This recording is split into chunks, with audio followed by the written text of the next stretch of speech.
నిజామాబాద్లో రియాజ్ ఎన్కౌంటర్ ఎంత సంచలనంగా మారిందో మనందరికీ తెలిసింది.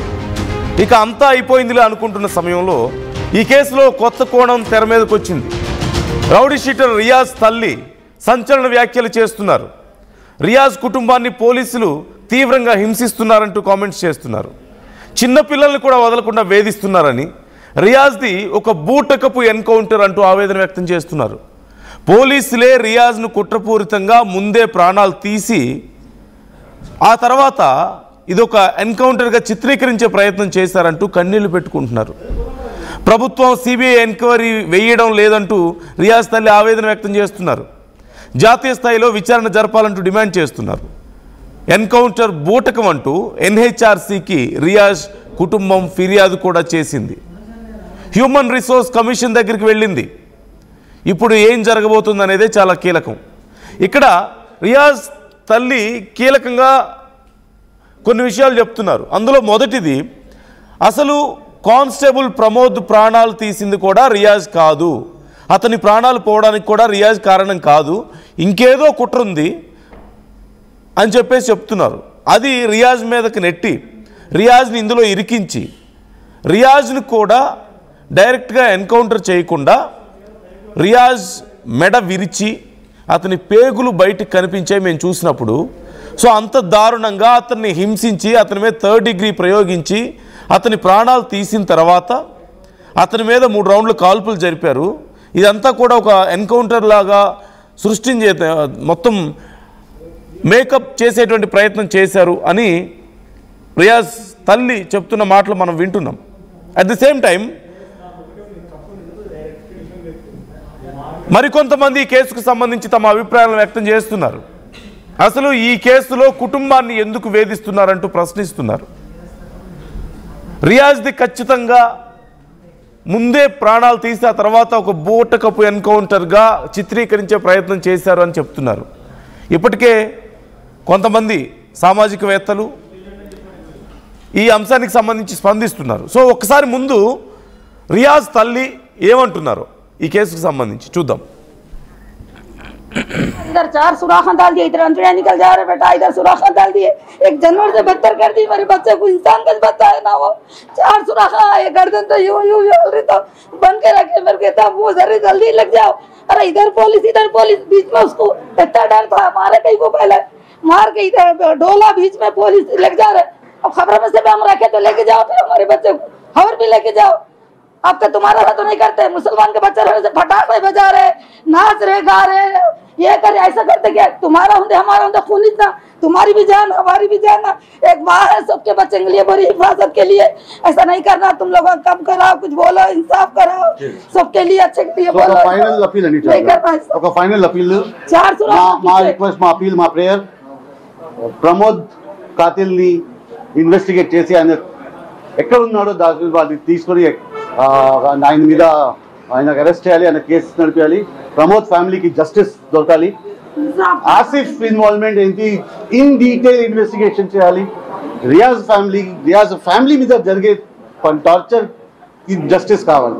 That is totally unconstitutional, unlawful and inhuman. ఈ 3 అండ్ కస్టోడియల్ డెత్ ఎవరెవరైతే ఇన్వాల్వ్ ఉన్నారో వాళ్ళకి పనిష్మెంట్ రావాలి. These are our required demands. మేము పోలీస్ డిపార్ట్మెంట్ అగేన్స్ట్ ఏం లేదు, but in this case police వాళ్ళు కొంచెం బయాస్డ్ గా చేశారు.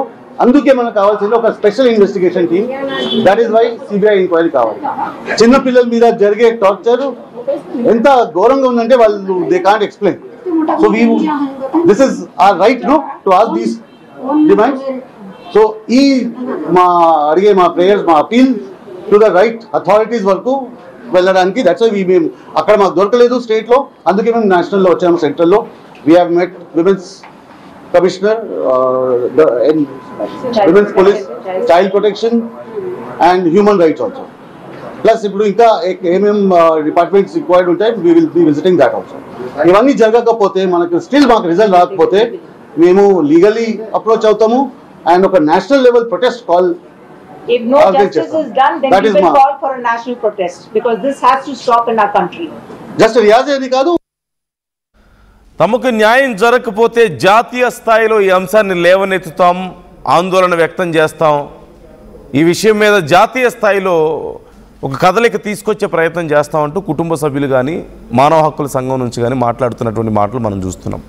రియాజ్ తల్లి చెప్తున్నారు, రియాజ్ పెదవులు పగిలిపోయి ఉన్నాయి, మెడ విరిచేశారు, పొట్టలో పేగులు బయటకు వచ్చేసి ఉన్నాయి.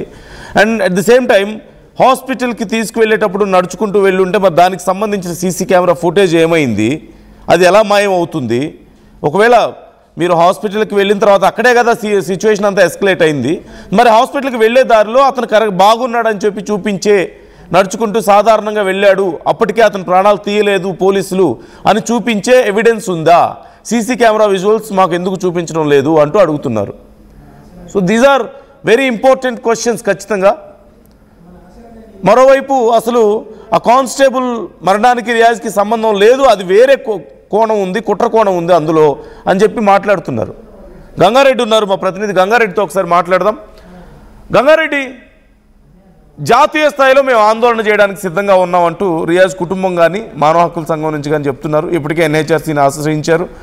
మరోపక్క రియాజ్ మెడ విరిచారు, దెబ్బలు తగిలి ఉన్నాయి, పెదాలు పగిలిపోయి ఉన్నాయి, లేదంటే పొట్టలోంచి పేగులు బయటకు వచ్చేస్తున్నాయి. పోలీసులు వీటన్నిటిని కవరప్ చేశారు, హడావుడిగా అంత్యక్రియలు చేయించారు, లేదంటే హాస్పిటల్కి వెళ్ళే దారిలో ఉన్న సీసీ కెమెరా ఫుటేజ్ విజువల్స్ మాయం చేశారు. సో ఇవన్నీ ఇప్పుడు తెర మీదకి వస్తున్నాయి. ఏం జరగబోతుంది? లీగల్గా దీనికి సంబంధించి ఏమైనా ప్రొసీడింగ్స్ ఉండబోతున్నాయా? ఇప్పుడు సిబిఐ విచారణ జరిపించాలని కూడా కోరుతున్నారు కదా. సో ఇప్పుడు ఏంటి ప్రజెంట్ ఏ స్టేజ్లో ఉంది ఈ కేసు? ఏం అడుగుతున్నారు, ఏం డిమాండ్ చేస్తున్నారు, ఏం జరగబోతుంది అసలు ఈ కేసులో? ఏదైతే సిసిఎస్ కానిస్టేబుల్ ప్రమోద్ హత్య తర్వాత నిజామాబాద్ జిల్లాలో చాలా పరిణామాలు చోటుకొస్తున్నాయి. ప్రమోద్ ను హత్య చేసిన రియాజ్ పరారీ కావడంతో పూర్తి స్థాయిలో రియాజ్ ను పట్టుకునేందుకు దానికి సంబంధించి చూసినా కూడా ఏదైతే రియాజ్ ను పట్టుకునే క్రమంలో రివార్డు కూడా ప్రకటించారు నిజామాబాద్ పోలీస్ కమిషనర్ సాయి చంద్ర. అదే కోణంలో కూడా రియాజ్ ను పట్టుకోవాలి, ఖచ్చితంగా ఎట్టకేలకు ఏదైతే సిసిఎస్ కానిస్టేబుల్ అత్యధిక పట్టుకోవాలని నిజామాబాద్ జిల్లాలో 4-5 టీములుగా విడిపోయిన నిజామాబాద్ పోలీసులు పూర్తి స్థాయిలో రియాజ్ ను 24 గంటల లోపలే పట్టుకున్న పరిస్థితి. ఇది పట్టుకున్న అనంతరం రియాజ్ పారిపోతున్న క్రమంలో అతనికి గాయాలైన ఆయనని నిజామాబాద్ ఆసుపత్రిలో ఒక గదిలో చికిత్స అందించిన పరిస్థితి నెలకొంది. దాని తర్వాతనే రియాజ్ పారిపోతున్నాడు అనే క్రమంలో హాస్పిటల్లో చికిత్స పొందుతున్నాడు. రియాజ్ పారిపోతున్నాడు అనే క్రమంలో పారిపోతూ పోలీసుల దగ్గర ఉన్న రిజర్వ్ కానిస్టేబుల్ దగ్గర ఉన్న గన్ను లాక్కునే క్రమంలో పోలీసులు ఎన్కౌంటర్ చేశారని ఇదంతా పోలీసులు చెప్తున్న ప్రకారం. కానీ రియాజ్ ను పట్టుకున్నప్పుడు రియాజ్ బతికే ఉన్నాడు అనే వీడియో సోషల్ మీడియాలో వైరల్ అయిన పరిస్థితి మనం చూసాం. ఆ రియాజ్ పట్టుకునే క్రమంలో పోలీసులు అతనిపై జరపకుండా పట్టుకునే ప్రయత్నం చేశారు. అది మన ఆర్టీవీ స్క్రీన్ మీద చూపించే ప్రయత్నం అయితే చేశాం మనం గతంలో. ఇప్పుడు కూడా రియాజ్ కు సంబంధించిన అంశం వారి తల్లిదండ్రులు ఆరోపిస్తున్నారు. రియాజ్ కు సంబంధించి రియాజ్ ను కొట్టి చంపి పోలీసులు ఎన్కౌంటర్ చేశారు. ఇదంతా పూటకపు ఎన్కౌంటర్, పేగులు బయటకు వచ్చాయి. ఇదంతా కూడా పోలీసులు కావాలని మా కొడుకుని చంపారని చెప్పి తల్లిదండ్రులు ఆరోపిస్తారు. కానీ ఇక్కడ ఇంకో అంశం ఏంటంటే సిసిఎస్ కానిస్టేబుల్ కు అదే రియాజ్ కు మనీ లావాదేవీలు ఉన్నాయని చెప్పి కుటుంబ సభ్యులు చెప్తున్న పరిస్థితి. కానీ ఎక్కడ కూడా సిసిఎస్ కానిస్టేబుల్ సంబంధించి కానీ రియాజ్ కు సంబంధించిన డబ్బుల వ్యవహారం ఎక్కడ కూడా తెరపైకి రాలేదు. దానికి సంబంధించి ఎందుకంటే ఇటీవల కాలంలోనే బోధన్ నుండి సిసిఎస్ కు ట్రాన్స్ఫర్ అయ్యాడు ప్రమోద్. ఏదైతే హత్య గావించబడ్డ ప్రమోద్ కు సిసిఎస్ కానిస్టేబుల్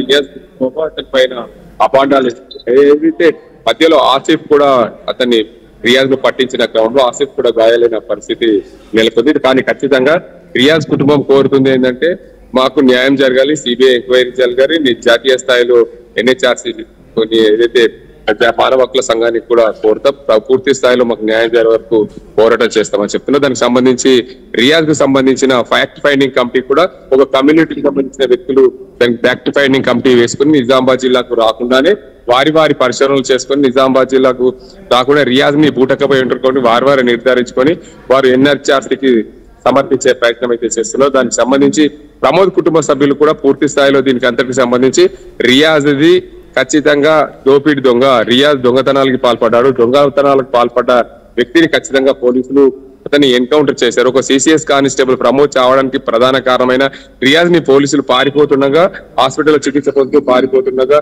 చంపిన మాట వాస్తవమే అని చెప్పి నిజామాబాద్ జిల్లాకు సంబంధించిన కొంత ఎన్జిఓలు చెప్తున్న పరిస్థితి.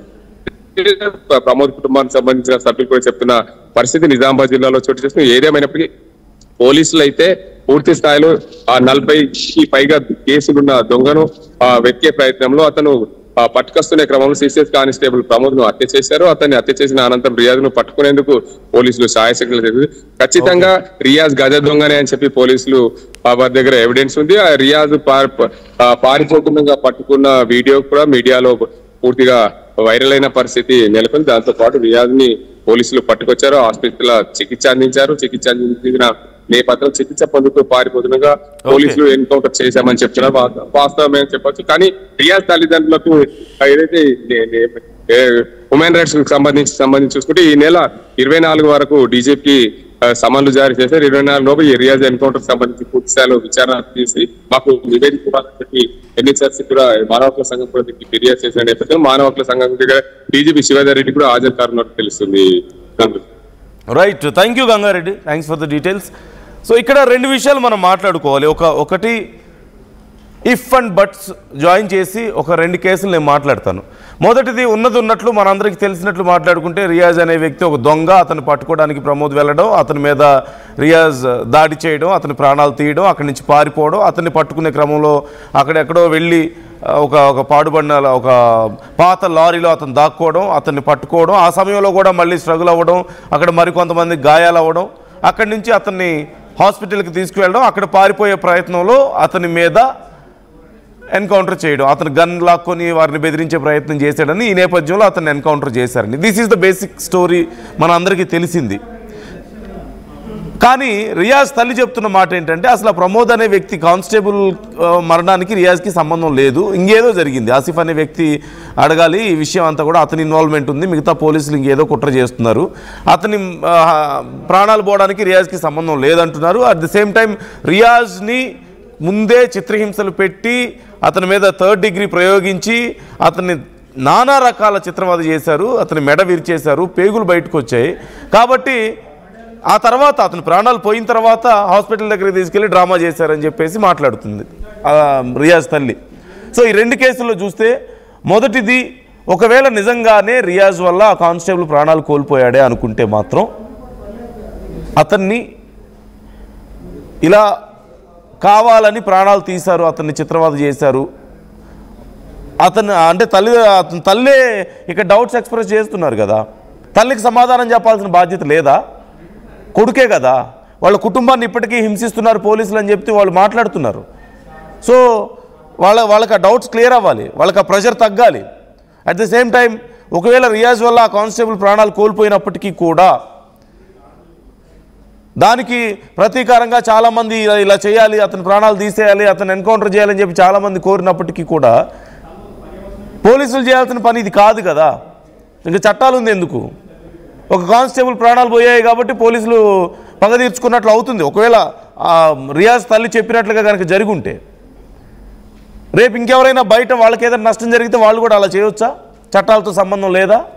ఇంకెందుకు చట్టాలు? మరి చట్టాలకు మీనింగ్ ఏముంది? పోలీసులే ఆ చట్టాలను అతిక్రమిస్తే జనం కోరుకుంటున్నారనో, పబ్లిసిటీ పెరిగిందనో, మీడియాలో బాగా వార్తలు వస్తున్నాయని చెప్పేసి పోలీసులు కూడా ఎమోషనల్ అయిపోయి ఇలా చేస్తే ఒకవేళ రియాజ్ తల్లి చెప్తుంది నిజం అనుకుంటే ఒకవేళ ఆ కేసులో అది తప్పు ఖచ్చితంగా. దానికి సంబంధించి విచారణ జరగాలి. అలా జరగలేదని చెప్పి ప్రూవ్ చేయాల్సిన బాధ్యత ఉంది పోలీసులకి. ఇక్కడ పోలీసులు ప్రూవ్ చేసుకోవాలి వాళ్ళ చిత్తశుద్ధిని, వాళ్ళ నిజాయితీని ప్రూవ్ చేసుకోవాలి ఈ విషయంలో ఖచ్చితంగా. రెండోది ఆవిడ అడుగుతుంది రియాజ్ ఒంటి మీద అన్ని దెబ్బలు ఎందుకు ఉన్నాయి? రియాజ్ హాస్పిటల్కి వచ్చేటప్పుడు అతను నార్మల్గా వచ్చాడు అనడానికి ప్రూఫ్ ఏంటి? అక్కడ సీసీ కెమెరా విజువల్స్ ఏమయ్యాయి? ఇది అడుగుతున్నారు. అట్ ది సేమ్ టైం అసలు ఆ కానిస్టేబుల్ మృతికి రియాజ్కి సంబంధం లేదంటున్నారు. ఇన్ని డౌట్స్ ఉన్నప్పుడు మళ్ళీ స్థానికంగా ఉన్న పోలీసులతో విచారణ చేపిస్తే దీంట్లో న్యాయం జరుగుతుందని గ్యారంటీ ఏముంది? కాబట్టి సిబిఐ విచారణ అడుగుతున్నారు. తప్పే ఉంది అందులో? రియాజ్ ఒక దొంగ అయినంత మాత్రాన అతని ప్రాణాలకు విలువ లేదా? ఆ కుటుంబానికి సమాధానం చెప్పాల్సిన బాధ్యత లేదా? ఆ తల్లికి కొడుకు కాకుండా పోతాడా?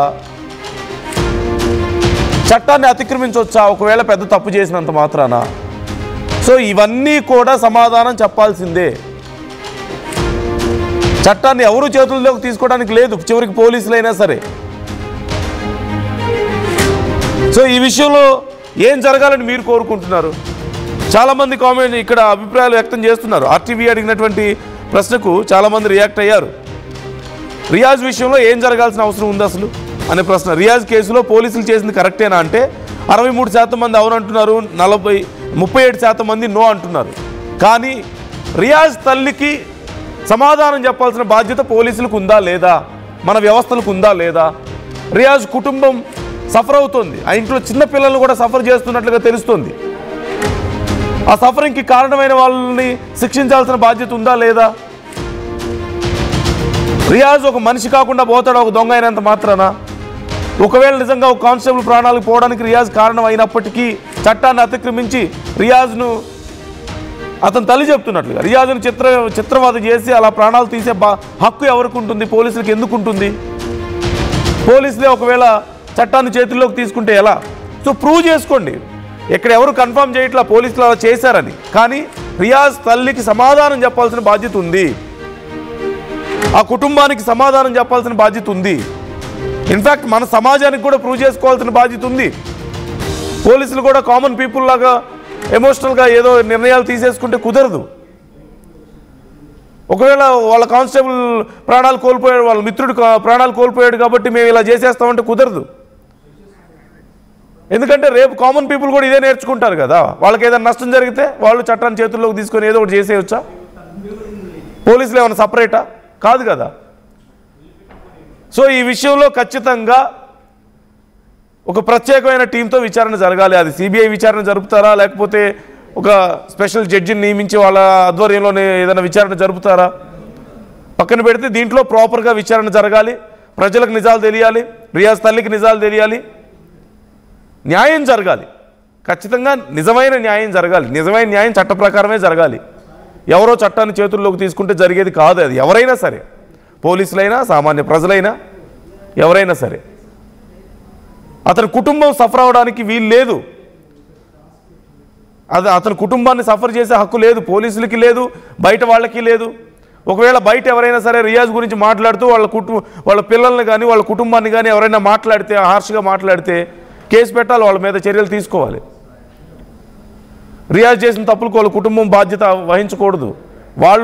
వాళ్ళ నష్టపరిహారం చెల్లించే అవకాశం ఉండకూడదు. దే ఆర్ ఇండివిజువల్స్, వాళ్ళకి సంబంధం లేదు అతను చేసిన తప్పులకి. సో ఈ విషయాల్లో మీ అభిప్రాయాలు కూడా కామెంట్ చేసే ప్రయత్నం చేయండి. మీరేమనుకుంటున్నారు? రియాజ్ తల్లి చెప్తున్నటువంటి మాటలకు మీకు ఎలా అర్థమవుతున్నాయి? ఈ విషయంలో విచారణ జరగాల్సిన అవసరం ఉందా లేదా, ఇక్కడితో వదిలేయాలా లేదంటే ఈ విషయాన్ని కామెంట్ చేసే ప్రయత్నం చేయండి మీ ఒపీనియన్స్ని. ఒకసారి రియాజ్ తల్లి ఏం మాట్లాడారో మరొకసారి నేను మీకు వినిపించే ప్రయత్నం చేస్తాను. మానవ హక్కుల సంఘం నుంచి ఎలాంటి రెస్పాన్స్ వస్తుందో కూడా నేను వినిపిస్తాను మీకు ఒకసారి. రియాజ్ వాళ్ళ పేరెంట్స్ని అరెస్ట్ చేసి తీసుకెళ్ళి ఇంటరాగేషన్ పేరు మీద వాళ్ళకి టార్చర్ చేస్తామని తెలిసిందని రియాజ్ హిమ్సెల్ఫ్ సరెండర్ చేశాడు. వాడు ఒక పోలీస్ కానిస్టేబుల్, ఒక గవర్నమెంట్ ఎంప్లాయీని నిజామాబాద్లో ఉంటాడా? వాడు నిజామాబాద్ వదిలేసి వెళ్ళిపోతాడు కదా. ఫ్యామిలీని ఇన్ఫార్మ్ చేస్తారు కదా, మీరు కూడా ఎక్కడ తప్పించుకుని అంటారు కదా. అలాంటి ఏం చేయలేదు. ఫ్యామిలీ ఇంట్లో ఉంది, ఫ్యామిలీ వెయిట్ చేస్తుంది రియాజ్ వస్తాడని. ఆయన అక్కడే ఉన్నాడు. వాళ్ళ ఫ్యామిలీని తీసుకొని 24 hours టార్చర్ చేశారంటే వీళ్ళు వినరు అని స్వయంగా సరెండర్ చేశాడు. ఆ సరెండర్ చేసిన దాంట్లో ఆయన మీద చేసి 3rd degree టార్చర్లో కస్టడీలో రియాజ్ది డెత్ అయిపోయింది. ఇప్పుడు ఆ డెత్ కవర్ చేయడానికి అతను తీసుకెళ్ళి హాస్పిటల్లో 4th floor సైకాట్రిక్ వార్డ్ ఉంది, ఇంకొక 2 wards ఉన్నాయి. వాళ్ళందరూ పేషెంట్ని 2 days హాలిడేస్ ఇచ్చేశారు. మీరు 2 days తర్వాత అన్ని పంపించేశారు, ఖాళీ చేశారు హాస్పిటల్. 4th floor వెకేట్ చేసి ఒక పేషెంట్కి ఐసీయూ తీసుకెళ్తారు, ఎమర్జెన్సీ తీసుకెళ్తారు. ఇతను తీసుకెళ్ళింది రూమ్ నెంబర్ 407. ఎలా అంటే దానిపైన పెద్ద గ్రిల్స్ ఉన్నాయి, రాడ్స్. అంటే అది ఖైదీకి వార్డ్, అది ఖైదీల వార్డ్ గవర్నమెంట్ హాస్పిటల్లో. ఆ వార్డుల నుంచి బయట రావడం is impossible with all police security. చేయిలు కట్టేసి ఉంది, ఇవన్నీ బోన్స్ బ్రోకన్, నోస్ బ్రోకన్. అలాంటి మనిషి గన్ లాక్కొని అటాక్ చేయడానికి వెళ్ళారు అని ఒక స్టోరీ క్రియేట్ చేసి ఒక బుల్లెట్స్ కొట్టారు. ఈ ఇన్వెస్టిగేషన్ ఇవన్నీ మేము అక్కడ వెళ్ళి పర్సనలీ చాలా కలిసి జనాలతో, ఎంప్లాయీస్తో, హాస్పిటల్ స్టాఫ్తో, పేరు ఎవరిది నేను చెప్పలేదు కానీ వాళ్ళతో కలిసి ఇన్ఫర్మేషన్ గ్యాదర్ చేసాం. సిబిఐ మాకన్నా చాలా మంచి ఇన్వెస్టిగేట్ చేయగలుగుతారు. సో అందుకే మేము డిమాండ్ అక్కడ ప్రెస్ కాన్ఫరెన్స్ హైదరాబాద్లో చెప్పినాము, వీ వాంట్ సిబిఐ ఎంక్వైరీ. ఇప్పటి వరకు 1% కూడా దాని మీద ఏం చేయలేదు. ఎవరు ప్రెషర్ ఉంది, పోస్ట్ మార్టం కూడా వాళ్ళు ఇవ్వరు. అదే బాడీ ఇచ్చారు కదా, బాడీ స్నానం చేస్తాం కదా, దాంట్లో మెడ ఇట్లా పడిపోతుంది, అసలు స్టేట్ లేదు. ఇది పెట్టేశారు. ఈ బోన్స్ मुर्गा के बच्चे जानवर के बच्चे बदतर करे बेटा, तुम्हारे लोग तो नहीं करते थे, ये मुसलमान का एक बच्चा है बोल के ऐसा करे। आज मेरा बेटा नहीं, सबके बेटों से होता, सबके बच्चे लावर्सी होती, बीवी बेवा होती। आज किसका भी बेटा मेरे बेटे से, अल्लाह किसका बेटे से नहीं होना। पूरा गर्दन तोड़ के ये फोड़ के ये फोटा बिठाए चुपते भी लाके उन्हें कहाँ से उठा सकता, बताओ ना। फिर कैमरे रख देना पड़े था, क्यों नहीं बता रहे मेरा बच्चा ऐसा मारा तो हम मारे बोलते, मेरे को जरा दिल सुकून तो मिलता ना, सुकून तो मिलता, सही मेरा बेटा मारा, ऐसा तो करना था नहीं मार सकता। హాస్పిటల్లో నడుచుకుంటూ వచ్చాడా, జస్ట్ అంటే వాళ్ళు పట్టుకున్న తర్వాత ఏదో టార్చర్ జరిగింది, ఆయన నడుచుకుంటూ హాస్పిటల్కి తీసుకెళ్లారా, వీల్ చైర్లో తీసుకొచ్చారా, స్ట్రెచర్లో తీసుకొచ్చారా, ఇవన్నీ ప్రూవ్స్ లేవు. అవన్నీ దే హావ్ మ్యానిపులేటెడ్, అన్ని డివిఆర్స్ అన్ని తీసేశారు. హాస్పిటల్ సెక్యూరిటీని జరిపేసి పోలీస్ వాళ్ళు సెక్యూరిటీగా ఇన్ఛార్జ్ తీసుకొచ్చారు, పైన ఆ రూమ్ లో పెట్టారు. బిఫోర్ బుల్లెట్స్ కొట్టిన ముందు all top officials, commissioner, DCP వాళ్ళందరూ వచ్చారు, వాళ్ళందరూ ప్రెజెన్స్ లో కొట్టారు 3 bullets. ఎన్కౌంటర్ షేపే వేరేచ్చారు. తర్వాత కింద హాస్పిటల్ కింద బయట Lawrence Bishnoi photo, commissioner police Nizamabad commissioner Chaitanya గారి ఫోటో, వీళ్ళిద్దరు ఫోటో పక్కన పెట్టి పటాకులు